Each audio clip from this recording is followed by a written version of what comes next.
రాష్ట్ర వ్యాప్తంగా ఖరీఫ్ సీజన్ ఊపందుకుంది. రైతులు విత్తే పనిలో పడ్డారు. విత్తన పత్తి పెట్టిన కర్షకులు ఎర్ర తెగులుతో గత 2 నెలల్లో కోట్ల రూపాయలు నష్టపోయిన వైనం. విత్తన కంపెనీ ప్రతినిధుల మోసమే తమ దుస్థితికి కారణమని సాగుదారులు వాపోతున్నారు. వివిధ కంపెనీల పేర్లతో నకిలీ విత్తనాల్ని తమకు అంటగట్టి నష్టాల్లో ముంచేస్తున్నారని నడిగడ్డ బాధితులు వాపోతున్నారు. ఫిర్యాదు మేరకు పోలీసులు సైతం అక్రమార్కుల కోసం గాలిస్తున్నారు. ఏటా మహబూబ్ నగర్ జిల్లా రైతులకు కాసులు కురిపించే విత్తన పత్తి ఈసారి 35 కోట్ల రూపాయల మేర ముంచేసింది. విత్తన పత్తికి ప్రధాన క్షేత్రమైన నడిగడ్డ సహా వివిధ మండలాల్లో దాదాపు 35,000 ఎకరాల్లో సాగు చేస్తారని అంచనా. ఒక్క గద్వాల ప్రాంతంలోనే 25,000 ఎకరాలకు పైగా పండించారు. మొక్కలు బాగానే ఉన్నా మొలక దశలోనే ఎర్ర తెగులు సోకిందని రైతులు గగ్గోలు పెడుతున్నారు. కంపెనీ ప్రతినిధుల అత్యుత్సాహమే ఈ నష్టాలకు కారణమని ఆరోపిస్తున్నారు. నకిలీ విత్తనాలతో తమ కొంప ముంచారంటున్న బాధితులు తమకు పంట నష్ట పరిహారం చెల్లించాలని డిమాండ్ చేస్తున్నారు. తీసుకొని పెట్టండి కానీ పెట్ట కొద్దిగా పెట్టి ఆఖరి షేర్లు పీకేస్తున్నాం సార్. మేము పెట్టిన ఇప్పుడు పెట్టిన మనకు కూడా ఎరగవుతుంది. మాకు పరిష్కారం చేయాలి. పత్తి గింజలు అసలు నాయబెట్టని ఇంట్లోకి వస్తారు.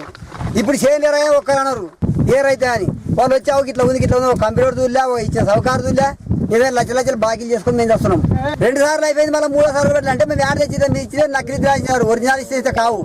ఇప్పుడు చిన్నగా ఉన్న మొక్కకే ఎట్లా 20 వచ్చా ఆయన వచ్చినాక వస్తాను అప్పుడు చెప్తుండ్రి. మీరు చెప్పేదంతా డూప్లికేట్ మాటలు.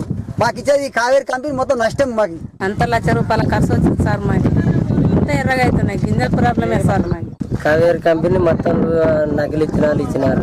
ఇక్కడ గద్వాల తాలూకాలో ఎమ్మెల్యే పట్టించుకుంటలేదు, ఇక తెలంగాణ వాళ్ళు పట్టించుకుంటలేరు. 5 లక్షలు 4 లక్షలు ఇచ్చిన పిల్లలకి మొత్తం చేనులు ఎర్రగైతున్నాయి, బుడాంకి ఎర్రగైపోతున్నాయి. మేము ఏం పట్టుకున్నా ఏం లేదు. మా కంపెనీల మీద చర్యలు తీసుకొని మాకేమన్నా నష్టపరిహారం కట్టించేటట్టు మార్గం చేయండి సార్. మా ఈ ఏడాది ఖరీఫ్ గిరాకీ భారీగా ఉంటుందని రైతులకు ఆశ చూపి ముందస్తుగా విత్తన పత్తి సాగును కంపెనీల ప్రతినిధులు ప్రోత్సహించారు. నిరుటి వర్షాభావం వల్ల పదును తగ్గిన నేలలు, అధిక ఉష్ణోగ్రతల వల్ల విత్తిన ఫౌండేషన్ సీడ్ కు ఎర్ర తెగులు సోకింది. ఏం చేయాలో పాలుపోని రైతులు చేలను పశువులకు వదిలేస్తున్నారు. పరిష్కరించాల్సిన ప్రతినిధులు, విత్తన కంపెనీలు ముఖం చాటేశాయని ఆరోపిస్తున్న రైతులు సర్కారే తమను ఆదుకోవాలని డిమాండ్ చేస్తున్నారు. కావేరీ విత్తనాలు నకిలీ విత్తనాలు ఇచ్చినారు. మాకు 20,000 ఎకరా సీడ్ పత్తులు వేసుకున్నాము. ఎర్ర తెగులు వచ్చింది. మేము ఒక్క మంచికి 8,500 కూలిచ్చినాం లేవర్కి. ఎకరాకి 12 మంది అట్ట డబ్బులు అవి లాసు. ఎకరానిక 20,000 లాస్. ఇట్లా కేసీఆర్ మాకు ఒక సాయం చేస్తాడని కేసీఆర్తో పోవాలని మొత్తం అందరూ మంది జమ అయి ఫైనం కట్టినాము. ఎకరా విత్తన పత్తి సాగు ఖర్చు మూల విత్తుతో కలిపి 30,000 రూపాయలు. అదే కౌలు రైతుకైతే 40 నుండి 50,000. ఎన్ని మందులు కొట్టినా ఫలితం శూన్యం. నకిలీ విత్తనాలు తమను ముంచేశాయని ఫిర్యాదు చేసిన బాధితులు సదరు కంపెనీలపై చర్యలు తీసుకోవాలని డిమాండ్ చేశారు. సార్ మాకు రేటు చెప్పారు సార్. ప్యాకెట్లు ఇస్తారు నాటుకోండి అంటారు సార్.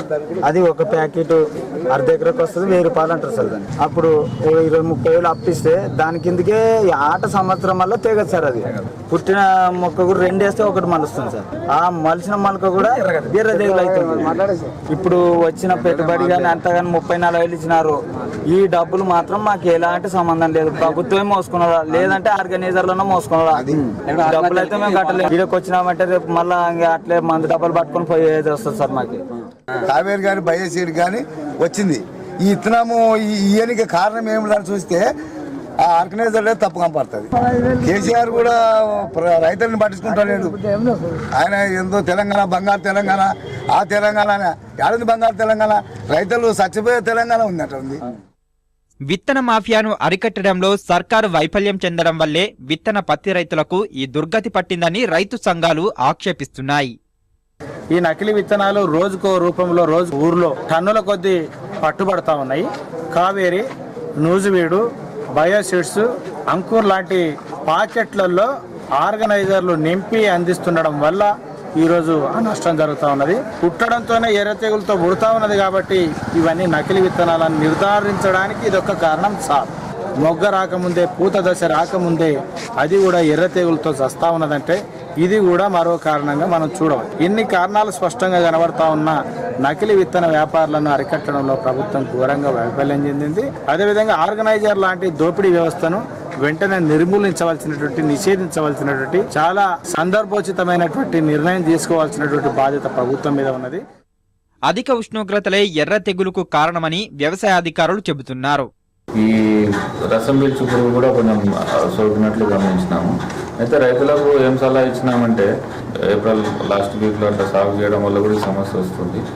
సరే, సాగు విత్తనం వేసినారు కాబట్టి ఇప్పుడు ఏం చెప్తున్నామంటే రైతులకు ఒక ఫంగిసైడ్ తర్వాత 4 రోజులకు 319 ఆకుల ద్వారా ఇవ్వడం వల్ల కొంచెం మొక్క ఏమన్నా తిరిగిన అవకాశం ఉంటుంది.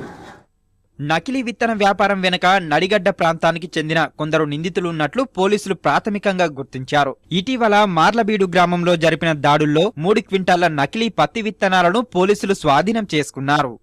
15/6/2015 రోజు మా టీంతో పాటు ఇక్కడ మార్లబీడు గ్రామ శివారులో రంగారెడ్డి సన్ ఆఫ్ ప్రతాప్ అనే అగ్రికల్చర్ ఫీల్డ్ లో నమ్మదగిన సమాచారం మీద రేడ్ చేయడం జరిగినది.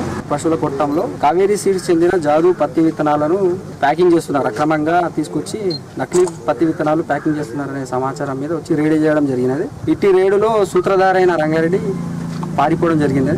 కానీ ప్యాకింగ్ తీసుకొచ్చిన సామాగ్రి విత్తనాలు దొరికినవి.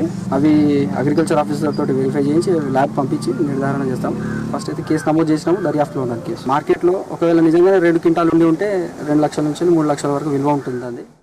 జిల్లాలో విత్తన పత్తి రైతులకు జరిగిన నష్టానికి ఆయా కంపెనీలే బాధ్యత వహించాలని రైతు సంఘాలు డిమాండ్ చేశాయి. సదరు రైతులకు న్యాయం జరిగేలా సర్కారు చొరవ చూపడం సహా నకిలీ విత్తనాలపై మరింత పట్టు బిగించాల్సిన అవసరం ఉంది.